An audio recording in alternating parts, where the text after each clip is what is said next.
డబ్బు, అనారోగ్యం, ఉద్యోగం, వ్యాపారం, అప్పులతో బాధపడుతున్నారా? అయితే మీకోసమే మనీ మెడిటేషన్ ప్రోగ్రామ్.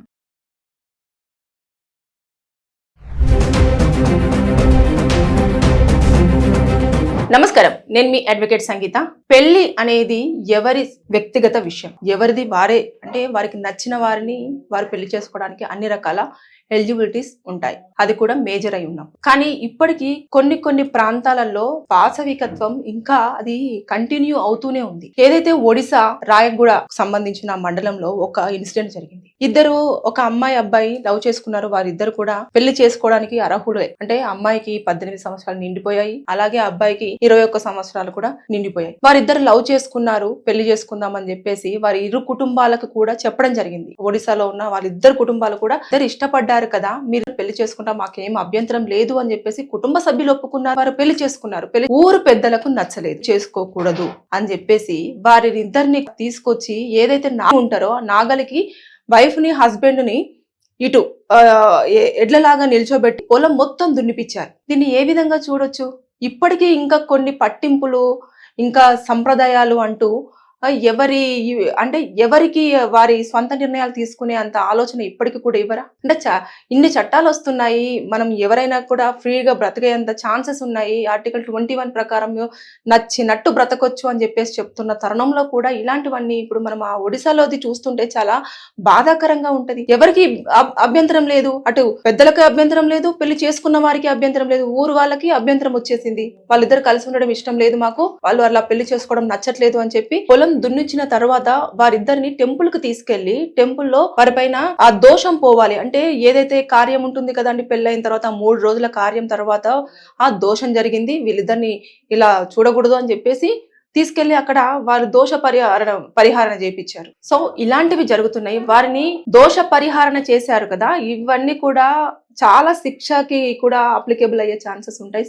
చాలా సెక్షన్స్ కూడా మీకు అట్రాక్ట్ అవుతాయి. ఎవరైతే అక్కడ ఒడిశాలో చేశారో పోలీసులు అయితే ఇన్వాల్వ్ అయ్యారు, కానీ నేను ఒక్కసారి ఆ సెక్షన్స్ ఏమేమి అప్లికేబుల్ అయ్యే ఛాన్సెస్ ఉంటాయో నేను ఈ విషయంలో చెప్పాలనుకుంటున్నాను. ఐపీసీ సెక్షన్ 323 ఇది 1 year పాటు శిక్షను పడుతుంది. అంతేకాకుండా వారికి జైలు శిక్ష కూడా పడడంతో పాటు ఫైన్ కూడా ఉంటుంది. ఐపీసీ సెక్షన్ 504 వచ్చేసి మానసికంగా వారిని ఇబ్బంది కలిగించడం. అంటే అందరి ముందు కూడా చూస్తుంటే వారు చాలా డిస్టర్బ్ అవుతారు కదా, అరే మేమేం తప్పు చేశాము, మేము పెళ్ళే కదా చేసుకున్నాము అని చెప్పేసి అనుకుంటారు. దాంట్లో కూడా వారికి శిక్ష అర్హులే. వారు 3 సంవత్సరాల జైలు శిక్ష, జరిమానా విధించడం జరుగుతుంది. అలాగే ఇప్పుడు ఐటీ యాక్ట్ కింద 66E అలాగే 67 కూడా అప్లికేబుల్ అవుతుంది. దీంట్లో వచ్చేసి అక్కడ జరుగుతున్న దృశ్యాన్ని అంతా కూడా వీడియో తీసి ఒకవేళ కనుక సోషల్ మీడియాలో పోస్ట్ చేసి దాన్ని ఎక్కువగా పబ్లిసిటీ చేశారనుకోండి, దాని ప్రకారంగా కూడా వారికి శిక్షలు పడతాయి.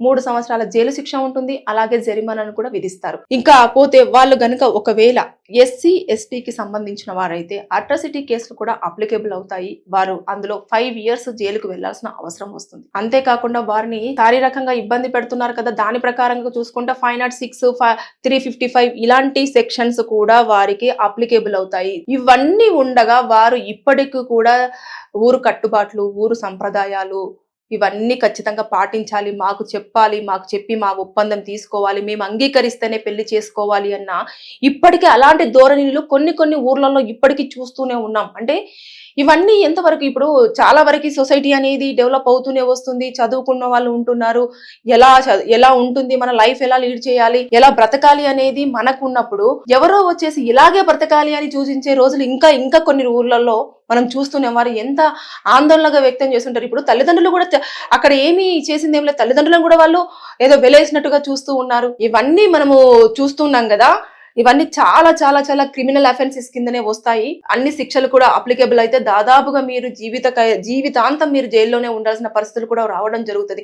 సో ఒడిశా ప్రాంతంలో ఇలాంటిది ఒకటి మనకు ఎదురుపడింది కాబట్టి మనం చెప్పుకోగలుగుతున్నాం. ఇలాంటివి ఇంకా మనకు బయటికి రాని విషయాలు కూడా చాలా ఉన్నాయి. ఇప్పుడు వారిద్దరు ఇష్టపడ్డారు, ఒప్పందం చేసుకున్నారు, పెళ్లి చేసుకున్నారు, హ్యాపీగా ఉన్నారు, వాళ్ళు ఎలాంటి ఇబ్బంది లేనప్పుడు ఉంటున్నప్పుడు ఊరి పెద్దలకు ఏం ప్రాబ్లం వచ్చిందో ఇక్కడ ఎవరికి అర్థం కాని విషయం. అంటే వాళ్ళు బ్రతకొద్దా, లేదంటే వాళ్ళు హ్యాపీగా ఉండొద్దా, లేకపోతే వాళ్ళిద్దరు పెళ్లి చేసుకోవడం ఇష్టం లేదా?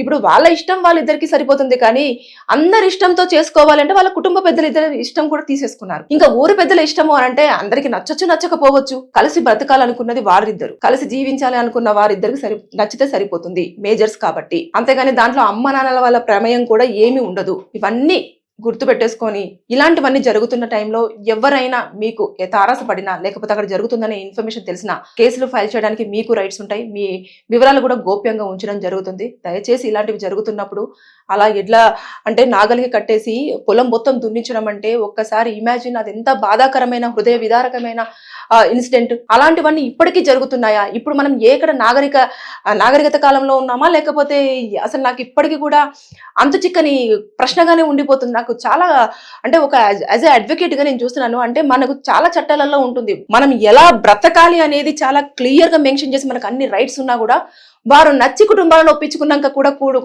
గ్రామ పెద్దలు మాత్రం దాన్ని అపోజ్ చేసేసి దోషం అంటున్నారు, ఊళ్ళో నుంచి వెలేయడం అంటున్నారు, ఇవన్నీ చేస్తున్నారు. లక్కీగా పోలీసులు ఇన్వాల్వ్ అయ్యారు కాబట్టి సరిపోయింది. అలా కాకుండా వారి ఊరు కట్టుబాట్లు అని చెప్పేసి ఏదో నాగలు కట్టించి దున్నించారు కాబట్టి సరిపోయింది. కానీ లేదంటే ఏదన్నా జరగరానిది జరుగుంటే వారు ఏదో సంతోషంతో జీవితం లీడ్ చేసుకోవాలనుకున్నారు. చూస్తే ఇలాంటి సిచ్యువేషన్సా? ఆ ఒడిశా రాయదుర్గ ఒకటే కాదు, ఇలాంటివి చాలా ఉన్నాయి, చాలా బయటికి రావట్లేదు. సో ఎవరైనా సరే ఇలాంటివి మీకు కనిపించినా లేదంటే మీకు మీ చెవిలో వినిపించినా సరే పోలీసులకు ఫిర్యాదు చేయొచ్చు, లేదంటే డైరెక్ట్ కోర్టులో కేసు ఫైల్ చేయడానికి కూడా ఉంటుంది. మీలో ఎవరికైనా ఏవైనా ప్రాబ్లమ్స్ చెప్పుకోలేనివి ఉంటే ఈ వీడియో కనుక చూస్తున్నట్టయితే కింద కామెంట్ రూపంలో పెట్టండి. ఆ కామెంట్ చూసుకున్న తర్వాత నేను దానిపైన మీకు క్షుణ్ణంగా వీడియోను చేయడం జరుగుతుంది. Thank you.